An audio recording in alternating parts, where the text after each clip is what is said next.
My life, it seemed, was woven from quiet, predictable days. I was 35, living in a small, cozy town where everyone knew each other and time seemed to flow slower. My happiness had clear names: David, my husband, and Emily, our 7-year-old daughter. We were an ordinary family. David worked as an engineer at a local plant, and I was a librarian at the city library. Our incomes didn't allow for luxury, but we had enough for everything essential, for small joys, and even for a modest annual vacation by the coast. Our home, a small 2-bedroom apartment in an old but well-maintained building, was our fortress. In the evenings, we would gather in the kitchen for dinner, share our news, listen to Emily talk about her day at school, and laugh at David's jokes. After Emily fell asleep, we could just sit next to each other, reading books or watching old movies, holding hands. In these moments, I felt an absolute, unshakable peace. This was happiness, simple, everyday, without grand words, but so genuine. David was my rock. Strong, kind, always ready to support. He had a calm nature, but his eyes always radiated warmth and love for me and Emily. We met in college, went through all the difficulties of starting adult life together. He was my first and only love. I never doubted him, our family, our future. Emily was the sunshine of our lives. Cheerful, curious, with long blonde hair and bright, sky-blue eyes. She loved to draw, dance, and tell imaginary stories. Every success at school, every smile, every "Mommy, I love you" filled my heart with boundless tenderness. My job at the library was quiet and peaceful. I loved the smell of old books, the silence of the reading rooms, the opportunity to spend time among thousands of stories.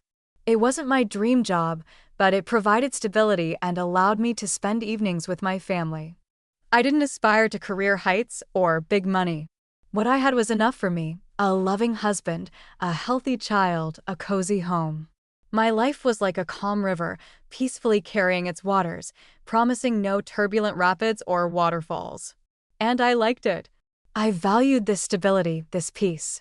I didn't know that this calm river was already swiftly approaching the edge of an abyss. That day started like any other. Morning, hustle, a hurried breakfast, a kiss goodbye to David, Emily running to school with her backpack on her shoulders.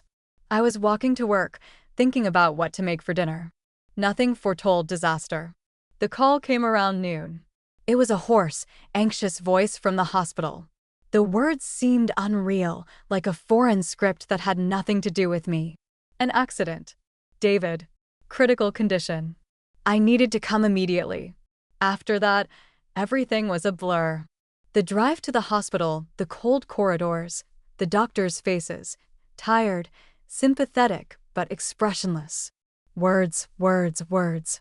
Traumatic brain injury. Multiple fractures. Internal damage. Critical condition. Induced coma. Prognoses were cautious. Very cautious. My world shattered in an instant. The ground disappeared from under my feet. I felt as if I had landed in some terrible, unreal movie I couldn't escape. David, my David. He was lying in the ICU, connected to machines, pale, unrecognizable. His strong hands, which had always held me so gently, were lifeless. His eyes, which had always shone with love, were closed. The doctors talked about surgeries, about complex treatment, about rehabilitation that would take a long time, if he even woke up. They talked about money. A lot of money. Urgently. For medications, for surgeries, for specialists. Sums were mentioned that made my head spin. Our modest safety cushion, small savings for a rainy day, turned out to be a meager drop in the ocean of these needs. The first few days were hell. Endless hours of waiting outside the ICU doors, conversations with doctors that brought no comfort, attempts to understand what was happening. Notifying relatives, friends. Their sympathetic looks, clumsy attempts to help. The hardest part was telling Emily. How do you explain to a child that her daddy, her beloved daddy, who just yesterday was teaching her to ride a bike, Is now in the hospital and might not come home? I tried to find the words, but they stuck in my throat. Emily saw that something was wrong with me. She became quieter. The look in her child's eyes was full of worry and confusion. I hugged her, tried to smile, but felt something breaking inside me. The financial pressure grew with every hour. Hospital bills arrived immediately, demanding prompt payment. Medications cost a fortune. Money was disappearing at an incredible rate. After selling everything I could, I realized it wouldn't be enough even for the immediate future. Our bank account was almost empty. The salary David earned at the plant stopped coming in. My leave without pay meant no income. I started looking for any job, anything that would bring in some money. But my skills as a librarian weren't in high demand.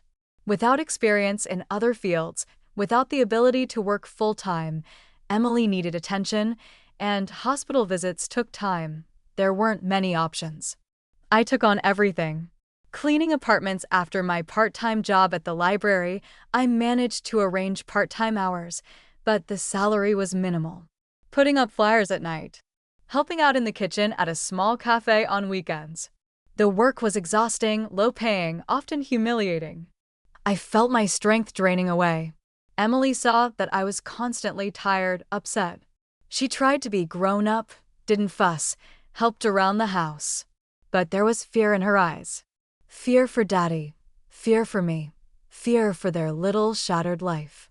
I tried to give her attention, read bedtime stories, check her homework, but physical fatigue and emotional exhaustion took their toll. Often, I would just sit next to her, staring into space, without the strength to even smile. Debts accumulated. For the apartment, for utilities, for the phone. Creditors started calling. Their voices were cold, indifferent to my explanations about the tragedy. I felt trapped. There were moments of complete despair. I cried at night quietly, so as not to wake Emily. Cried from helplessness, from fear, from pain for David, from pity for myself. I felt utterly alone, as if I had fallen to the bottom of a deep well with no way out. My thoughts were chaotic, dark. How will I go on? How will I pull us out of this? Is there even any point in fighting? One day, as I was sitting by David's bedside in the hospital, his attending physician, an older man with a tired but kind face, approached me. He was silent for a long time, looking at David. Then he gently placed a hand on my shoulder. "Mrs. Anna," he said quietly, "we're doing everything we can. But be prepared for anything. And don't forget about yourself. You have a daughter. You need to be strong for her." His words weren't comforting, but there was a bitter truth in them. I needed to be strong. For Emily. For David, if he returned. But where could I find strength when I had none left? I looked at David, so helpless, and remembered his smile, his strong hands, his confident voice. He had always been the one who solved problems, who protected us. And now I had to become him. I had to find strength within myself, strength that I thought I never had. It was terrifying, unrealistic, but necessary. The feeling of immense responsibility weighed on me like a mountain. Despair and fear became my constant companions, but somewhere deep inside, like a tiny spark in the darkness, determination flickered. I couldn't give up. I couldn't allow myself to fall apart. I had no right. Emily and David depended on me. I changed my approach. I stopped crying and feeling sorry for myself, at least in daylight. I started acting more systematically. I made a list of all debts, all possible sources of income, all expenses. The picture was grim, but clear. I knew what I was dealing with. I started looking for better earning opportunities. The constant low-paying odd jobs were exhausting but didn't bring in enough money. I remembered that I used to be good with computers and a quick learner. Maybe there was work I could do from home? I spent hours at night, after Emily was asleep, searching for job openings online. I stumbled upon an advertisement for remote work at a call center. The requirements were minimal. The main thing was the ability to communicate with people and internet access. The salary was low, but it was stability and the ability to work from home, which allowed me to be near Emily and go to the hospital. The Skype interview was stressful. I was nervous, but I tried to seem confident. They hired me. It was the first small ray of light in a long time. The work at the call center turned out to be emotionally draining. I had to take calls from dissatisfied customers, answer complaints, resolve issues. People were often rude, aggressive, taking out their frustration on me. I would come home from work, my home office, in front of the laptop, completely drained. But the money was coming in steadily, though slowly. In parallel, I continued to look for opportunities. I remembered that I was good at sewing, from school classes and my mother's guidance. I found an old sewing machine at home. I started taking small orders, hemming pants, repairing clothes, sewing a simple costume for a children's party. It was a meager income, but every dollar earned mattered. My day was scheduled down to the minute. Morning, Emily off to school, a quick cleanup, making food. Then, work at the call center. In between, rushing to the hospital, sitting by David's side, talking to the doctors. After lunch, picking up Emily, checking homework, playing with her, even when I had no energy left, making dinner. And then, after she fell asleep, back to the sewing machine or the computer, looking for new orders, counting every penny. I barely slept. Constant fatigue became my normal state. I lost weight. Dark circles appeared under my eyes. The mirror showed a stranger, an exhausted woman. But a fierce determination appeared in her eyes. My relationship with Emily changed. She became my little helper, my support. Seeing how hard I was trying, she became more responsible herself, tried not to upset me. We became even closer than ever before. She was the only source of light and joy in my life. Her child's smile, her hugs gave me the strength to keep going. There were moments when I broke down, cried from helplessness, screamed into a pillow from injustice. But these moments became shorter. I quickly pulled myself together, thinking of those who depended on me. I learned to ask for help. It was hard. I had always been independent. But life had put me in such circumstances. I reached out to relatives. Their help was small but valuable. To a few old friends, not all responded, but those who did were sincere. Even at the library, where I now worked part-time, colleagues sometimes collected small sums to support me. These small acts of kindness were incredibly important. They reminded me that I wasn't completely alone. Step by step, slowly but surely, I managed to stay afloat. The situation remained extremely difficult, but I was no longer drowning. I learned to juggle multiple jobs, plan the budget down to the last cent, and deny myself everything. The biggest ray of hope was David's awakening. It happened several months after the accident. Unexpectedly, without warning. The doctor called me late in the evening. "Mrs. Anna, there are changes. He's conscious." I flew to the hospital, not feeling the ground beneath my feet. David. He lay with open eyes. They were weak, but they were his eyes. He couldn't speak, couldn't move, but he was here. He had returned. It was just the first step on a long road, but it was a step. The hope that had barely flickered ignited with new force.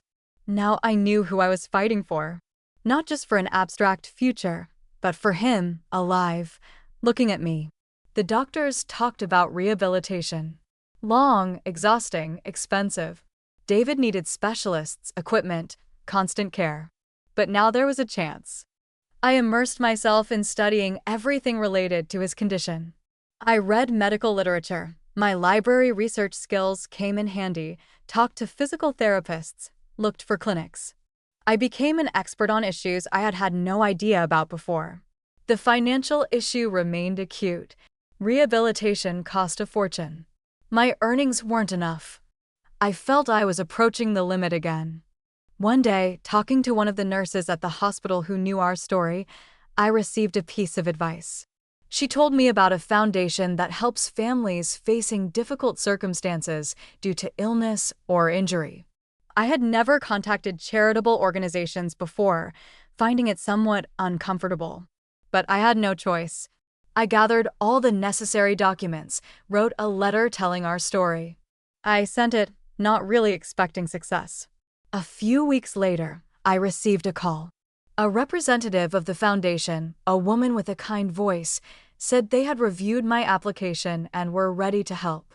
They would cover part of the expenses for David's first course of rehabilitation. It was like a miracle, like salvation. I cried with gratitude, talking to this woman on the phone. It gave us a respite, a chance. The first course of rehabilitation was difficult but yielded results. David began to respond to external stimuli, tried to move his fingers. His gaze became more meaningful. Emily and I often came to see him, talked, held his hand. Emily drew pictures for him, told him school stories. He reacted to her voice, to her touch. These moments were priceless. Despite the foundation's help and my endless side jobs, there still wasn't enough money for David's long-term rehabilitation, which was necessary for recovery. The doctors said a second and then a third course was needed. The sums were enormous. I searched for ways, knocked on every door. I wrote letters to other foundations, contacted local authorities, looked for state support programs. Most responses were rejections or silence. Despair began to creep in again. I felt exhausted, as if I was running a marathon that would never end. Emily saw my fatigue, but her child's faith that Daddy will be home soon kept me going. I remembered my old sewing machine. Small orders brought in a meager income. But what if I could do something more? Something more profitable? I remembered my sewing skills and a long-held dream. I had always wanted to sew children's clothes, to create beautiful, comfortable things for kids. Before, there was no time, no courage, no opportunity. But now I had no choice. I started experimenting. I bought some inexpensive fabrics, found patterns online, and started sewing. At first, they were simple dresses and outfits for Emily. She was my model and my toughest critic. I took photos of her in the new clothes, created a page on social media, and started selling my items online. It was difficult. I sewed at night, after my main job at the call center, after household chores, after hospital visits. My fingers ached, my back was sore from the strain. But I liked it. It was creative work that brought not only money, but also some inner satisfaction. I put a piece of my soul, my hope, my love into every item. I called it Emily's Sunshine, after my daughter, who was my inspiration. The first orders were small, but the reviews were good. Customers appreciated the quality and unique designs. Gradually, orders increased. Word of mouth worked. I started earning a small but stable additional income from my little sewing business. This business grew slower than I would have liked, but it gave me a sense of control over the situation, a feeling that I was creating something of my own, something that depended only on me. It was my little island of stability in the turbulent ocean of life. The most important turning point was the decision to sell our apartment. It was incredibly difficult. This apartment had been our home, our nest, the place where all our happy memories were gathered. David and I bought it together, renovated it, furnished it. Selling it meant giving up a part of our past, a part of ourselves. I hesitated for a long time. I talked to Emily, trying to explain to her that we needed the money for Daddy's treatment. She cried, but she understood. It was perhaps the most painful decision of my life. But without it, we couldn't provide David with the necessary rehabilitation. The money from selling the apartment was a significant sum. I paid off all debts, paid for David's second course of rehabilitation. I bought a small, modest apartment on the outskirts of town where Emily and I could live and where there would be space for David when he came home. It was a step backward in terms of housing, but a step forward in terms of hope. We sacrificed comfort and our usual life for a chance to get David back. It was hard, painful, but I knew I had done the right thing. Selling the apartment and paying for rehabilitation was a turning point. The financial pressure eased a bit, allowing me to breathe more freely. I continued to work at the call center and develop my sewing business.